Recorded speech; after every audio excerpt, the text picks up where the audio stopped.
দর্শক, মাগুরা নিউজ টিভির পক্ষ থেকে আমরা চলে এসেছি মাগুরা সদর উপজেলার সিরিজদিয়া গ্রামে, যেটি চাউলিয়া ইউনিয়নের মধ্যে অবস্থিত। এখানে আমরা দেখতে পেরেছি বিগত সময়ে এত সুন্দর ও নিদর্শনমূলক মন্দির ছিল না। আমরা দেখতে পেরেছি বিগত দিনে ছোট ছোট কিছু মন্দির ছিল যেখানে শারদীয় দুর্গা পূজা সহ বিভিন্ন পূজা অনুষ্ঠিত হতো, কিন্তু এখানে সিরিজদিয়া গ্রামে যেটি সার্বজনীন শ্রী শ্রী মহাপ্রভু নাট মন্দির হচ্ছে, এটার স্থাপিত কাল হয়েছে 6/11/2024, স্থান সিরিজদিয়া।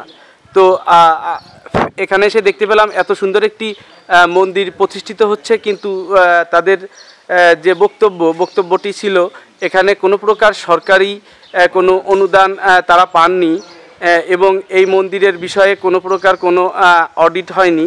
তো আমরা সে ব্যাপারে কথা বলে নিচ্ছি এলাকার একজন স্থানীয় ব্যক্তির সঙ্গে। আমাদের এই সিরিজদিয়া সর্বজনীন নাট মন্দির উপস্থিত আজ 20 বছর ধরে আমরা এখানে নামযজ্ঞ করি।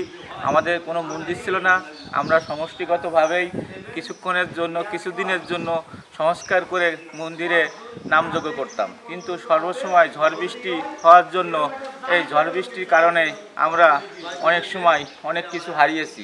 ঠিক মতন অনুষ্ঠান করতে পারিনি, ঠিক মতন নামযজ্ঞ হয়নি, জল বেঁধে যেত। আমরা এই মন্দিরটা করাচ্ছি সবাই মিলে সিরিজদিয়া গ্রামে।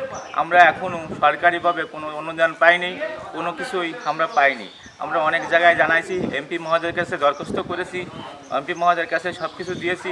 এখন মাগুরা জেলা যারা আমাদের উপদেষ্টা আছেন তাদেরকেও আমি জানাচ্ছি যে আমাদের সিরিজদিয়া সর্বজনীন নাট মন্দির হওয়ার জন্য আমাদের কিছু অনুদান দরকার। এই জন্য আমরা সবার কাছে দরখাস্ত করব এবং ইউনিয়নের প্রতি আমাদের চেয়ারম্যান সাহেবের কাছেও আমরা দরখাস্ত করব। মাগুরা জেলা যারা আমাদের উপরের মহোদয় আছেন, যারা আমলিগের সভাপতি সেক্রেটারি আছেন, আমি তাদেরকেও জানাবো আমাদের সিরিজদিয়া এই সর্বজনীন নাট মন্দিরের জন্য কিছু আর্থিক সহযোগিতা করার জন্য। আপনার নাম? আমার নাম সুজল বিশ্বাস, বাবা ভোলানাথ বিশ্বাস, সিরিজদিয়া। মন্দির অনেক দিন ধরে চেষ্টা করতেছিলাম যে একটা মন্দির করব, এই মন্দিরের সবার সহযোগিতা থাকবে, সবার সহযোগিতায় আমরা এই নামযজ্ঞটা করতে পারি। কিন্তু প্রত্যেক বছরেই বৃষ্টি হয়ে আমাদের এই জায়গায় জল বেঁধে যেত, অনেকটাই জল বেঁধে যেত। আমরা ঠিক মতন আমাদের নামযজ্ঞ অনুষ্ঠানটা ঠিক মতন করতে পারতাম না, জল শেষে করতে হতো। তারপর আমরা মাটি দিয়ে ভরাট করেছি। এখন আমাদের এই পাশে একটা মন্দির দরকার, একটা নাট মন্দিরের পাশাপাশি একটা কৃষ্ণ মন্দির দরকার থাকে। এই জায়গা আছে, কিন্তু আমরা অর্থের প্রয়োজনে কিছুই করতে পারতেছি না। অর্থের প্রয়োজন দরকার। বাংলাদেশ সরকারের প্রতি আমার অনুরোধ যে আমাদের সিরিজদিয়া সর্বজনীন নাট মন্দিরের জন্য আর্থিক সহযোগিতা করে আমরা মন্দিরটা করতে পারি। আমরা হিন্দু সম্প্রদায় যারা আছি তারা মিলে ঝিলে এই নামযজ্ঞটা করতে পারি। আমাদের এখানে এই সাইডটা 10 ফুট করে বানানোর দরকার আছে, কিন্তু আমাদের কোনো অর্থ নাই। এই অর্থের জন্য আমরা কোনো কিছু করতে পারতেছি না। আমাদের নিজের অর্থায়নে আমরা এই পর্যন্ত গঠন করেছি।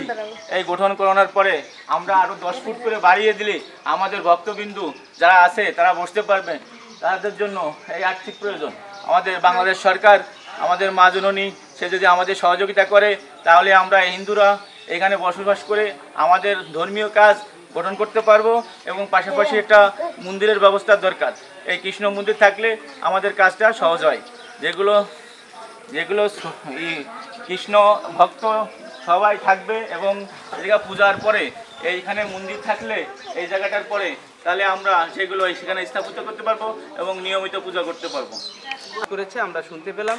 তো আমরা চাই যাতে করে এই মন্দিরটি সুন্দর ও মনোরম পরিবেশে প্রতিষ্ঠিত হোক, যাতে করে এলাকাবাসী স্বাচ্ছন্দ্যে এবং নির্ভয়ে এখানে পূজা পার্বণ পালন করতে পারেন।